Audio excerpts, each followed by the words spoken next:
This week, they came, they raced, they didn't move the needle. And this guy, well, he continues to show why he's a champ. And speaking of champs, Moto America crowned one. We have the highlights and we talked to him. Oh, let's not forget about this guy. He bagged number 1 of a possible 3. We have that story. And a record falls in AMA Pro Flat Track. But it was hard fought. We have that and more only on the RacerX Show.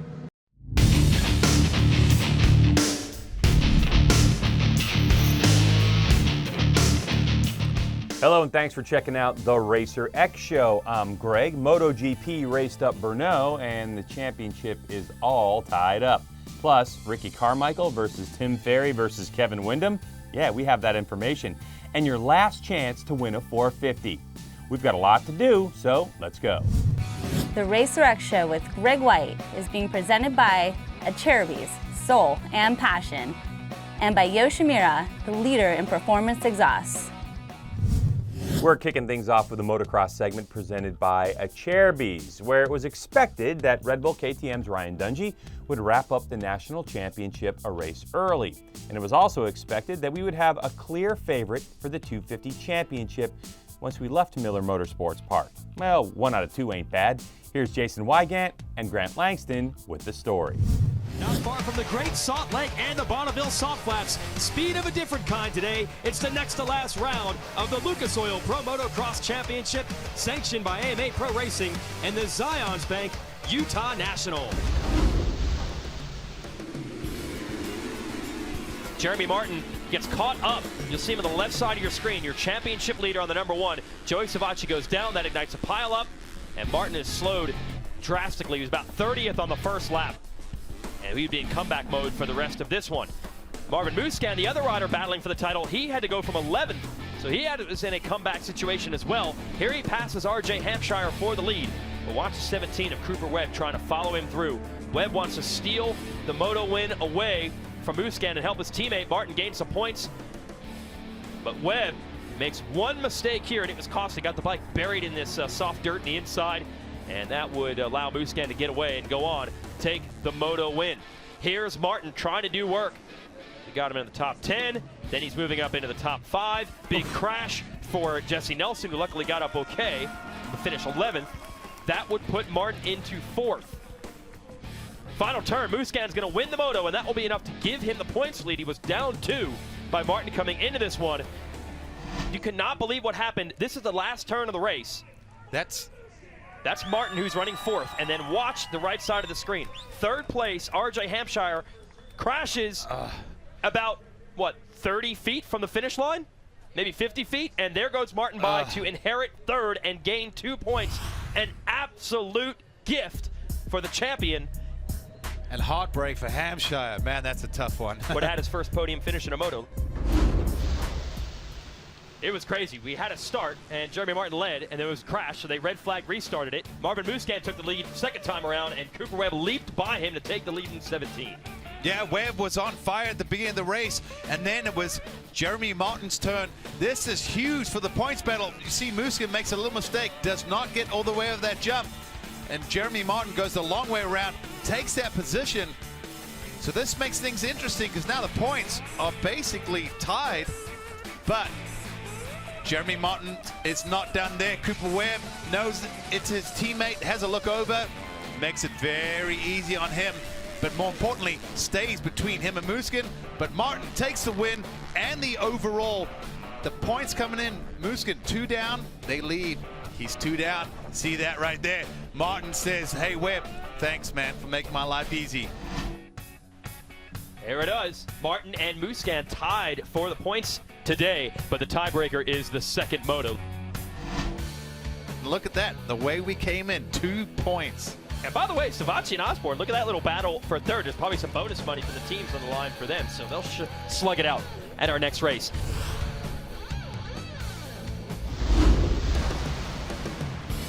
Well, it looked like Christophe Porcel here on the white 377 was going to get the whole shot. He drifts just wide, and a classic wide-open charge by Justin Barcia nets him a whole shot again.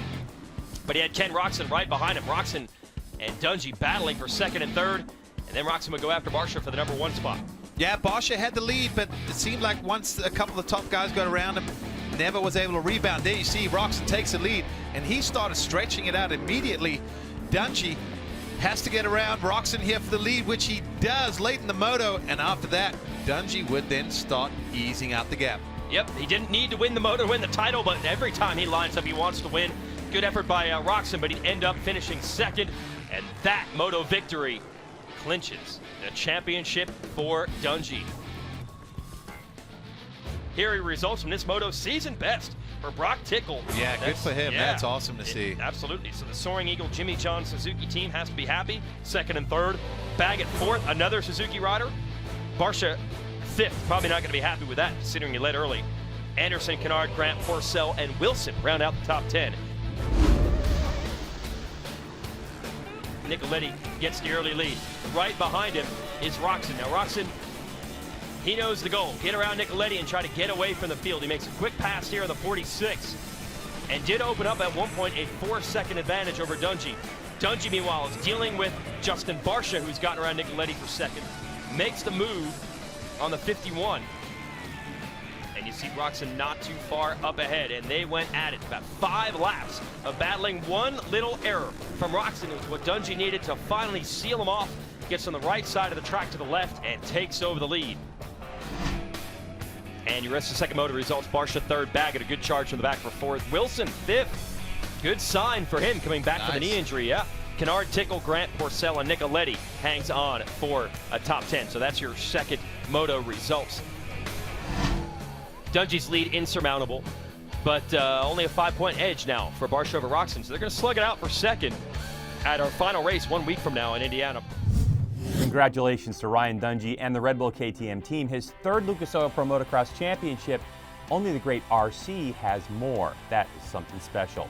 So now our focus turns to the 250 Classic. I witnessed what Jeremy Martin did in Moto 1 with my own eyes. In the end, he only lost 1.5 seconds after he picked up his bike and got going. He was 25 seconds down after lap 1, 26.5 when the race was over. That was getting through 35 racers. It was incredible. As for Marvin Musquin, well, he's up against it, folks. With the very fast Cooper Webb and a surging Aaron Plessinger in his corner, Jeremy Martin definitely has the upper hand, and Musquin knows that. When asked about it post-race, Musquin just looked off into the distance and said, "Poof, well, that's racing." But he did it with a French accent, you see.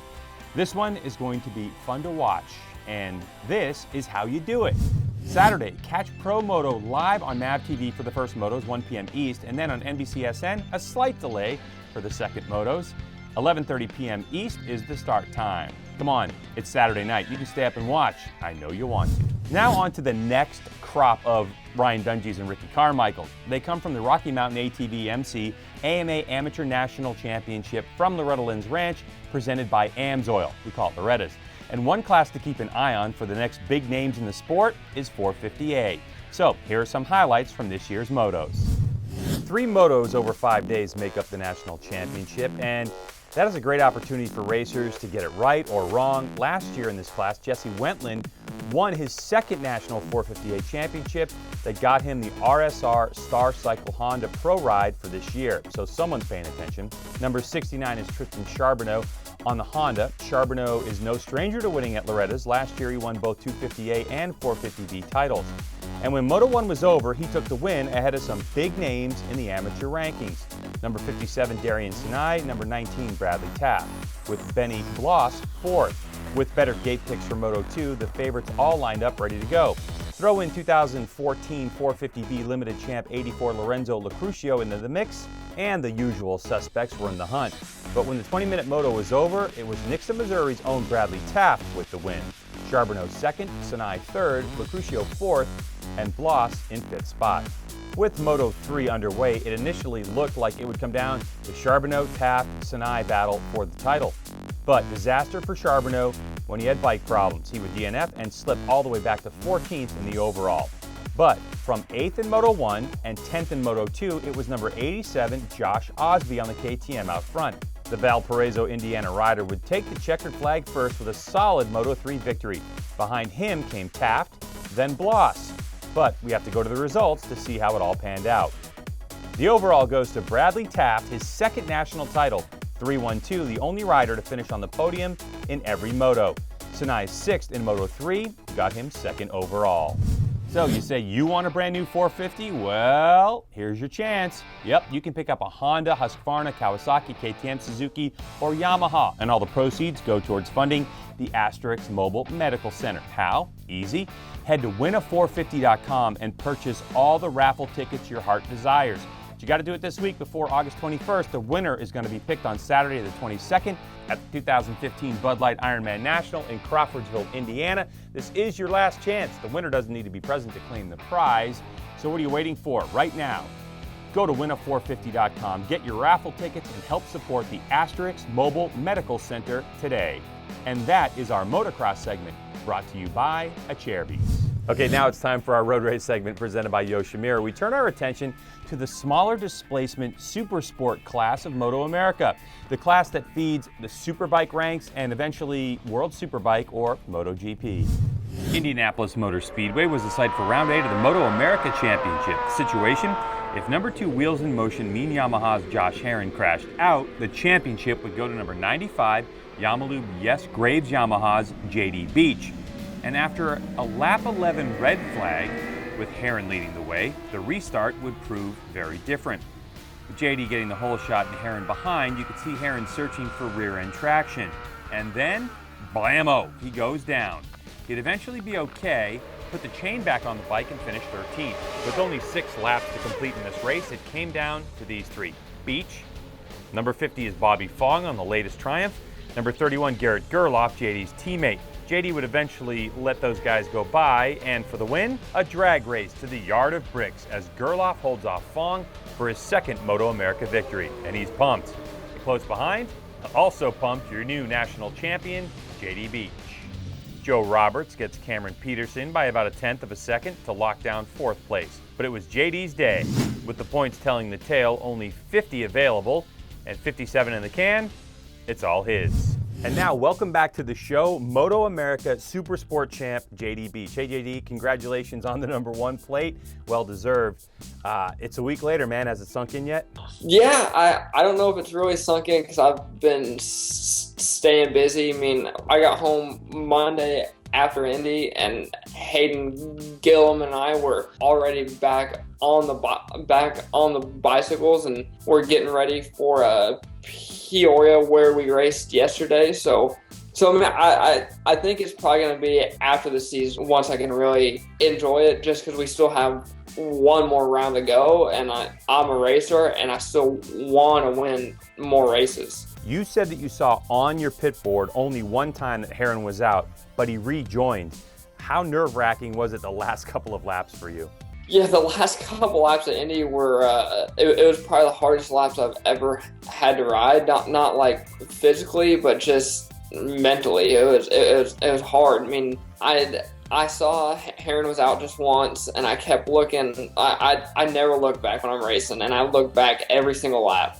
And I was looking at the scoring tower on the front straightaway, and kept trying to find his name. And then when I crossed the finish line with the checkered, I realized what just happened. And I think what really made it sink in was I went through turn 1, turn 2, and I looked back, and Hayden was cut straight across the track and was coming straight for me. And he was pumped for me because he knows how much work I've done for this, and I think that was the moment I finally realized that Herrin didn't get enough points, and I finally wrapped up the title.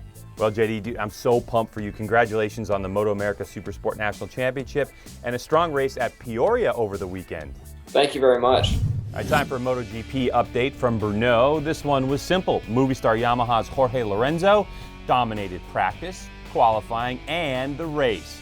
But what of his teammate championship points leader Valentino Rossi? He could only muster 3rd place, and that does this, all tied up, but Lorenzo has more wins, making him the leader. 7 to go, and Lorenzo has momentum. This is so exciting. AMA Pro Flat Track time, the sharp end of dirt track racing. Now Now this weekend, it was the unique Peoria TT, a bit different than the rest because you throw in a right-hander and a jump, and you've got something special. And at Peoria, Zanardi Racing's Henry Wiles is something special, winning 15 GNC1 races over time, 10 in a row. The question, can he do it again? Like he's done numerous times over the last decade, number 17 Wiles grabbed the whole shot. However, unlike many Peoria TTs in the past, this one had to be earned. Wiles was shadowed by a hard-charging number 1 on the Montgomeryville Cycle Center Honda, Jared Mees. The two stars quickly gapped the field by more than 10 seconds. And this is how the last lap was called by Scotty Dubler and the king of Peoria, Chris Carr. One more lap to go. He's got some breathing room now. Meese is behind Nick Kirkus going into the final lap. Can't even see Meese now. Wiles has set sail and has made it through the lappers in perfect time. Up next in front of him is actually Jake Johnson, who's running 6th place, ladies and gentlemen. What a race. Here he comes. 11 times in a row. This man has won this race. Put your hands together for 17. Hammer and Hank Wiles, ladies and gentlemen. How about JD Beach on a stock Yamaha YZF 4th place just off of his national championship? He rewarded himself with new tires for this race. That's using your championship bonus. But let's hear from Henry Wiles. Between the bike being awesome, from the whole Zanardi team and my riding, it just feels amazing. Wiles' victory propelled him to 8th in the Harley-Davidson GNC1 presented by Vance & Hines point standings, while Mees' 2nd place finish helped him extend his lead to 29 over Brian Smith, who finished 11th. Round 4 of the Kenda Full Gas Sprint Enduro took to the southeast dirt of Rock Crusher Farm, and it was a chance for off-road superstar Caleb Russell to wrap up his first of 3 possible championships for 2015. How'd it go for the FMF KTM rider? Here we go to the video. A Euro-style wide-open form of enduro is full gas, and Russell was the first to hit the 2.5-mile cross test on Saturday morning, laying down a 5:46.5 test time. With his main rival Daniel Milner coming in just 2.5 seconds slower, seemingly setting the stage for a two-man duel similar to round 3 just 2 weeks earlier. But in just the second test of the day, the enduro test, Russell would open up a commanding lead over Milner after putting down a blistering 7:47.8 test time on the 3.7-mile Woods Loop. With a 14-second lead after just 2 tests, Russell could have ridden conservatively and not taken any chances, but he continued to push the pace throughout the day, winning all 6 tests and setting his fastest time in the last attempt at both tests of the day. With Milner out for the second day of racing, a podium position opened up. The battle would go between Russell Bobbitt, Lane Michael, and Ricky Russell for second fastest of the day, while Caleb Russell would continue his dominance, winning every single test on the day. Bobbitt and Michael's test times were very close to the day, with Michael besting the FMF KTM rider on 2 of the 3 attempts at the cross test. Russell finally back to his winning ways after his last 2 events where he finished 2nd, and he doesn't like that. Russell Bobbitt 124 behind in 2nd place. With the final round November 14th and 15th, Caleb Russell has the championship wrapped up with 80 points in hand. Congratulations, KR. Hey, get out of the house and get to a race. You can't miss the season finale of Pro Motocross in Crawfordsville, Indiana this week, and the 250 title is up in the air. Also at Ironman, the Legends race, Ricky Carmichael against Tim Ferry, Guy Cooper, and more, and round 8 of the WMX series. Yeah, only 2 points between Marissa Markelin and Kylie Fosnock. And in the Kenda National Enduro Series, it invades Moorestown, Michigan. And finally on the calendar, Scramble Cross from Askey Ranch in Texas. Go race that one. The RacerX Show with Greg White is being presented by Cherubies, Soul and Passion, and by Yoshimura, the leader in performance exhausts. Okay, we're wrapping things up today. We hope you enjoyed the show. It's going to be a crazy Saturday at Ironman, and I hope you can get there, and I hope you win that 450 as well. All right, if you're interested, you can follow me on Twitter. It's @GregWhite. That's pretty easy. And I'll be going to a Moto America race, maybe Supermoto, GNCC, and I'll be periscoping while I'm at all these things, so you want to follow me there. Well, for the fine crew here at the RacerX Show and RacerTV, thanks for watching. Remember to keep it locked on RacerTV.com because we are all racing all the time.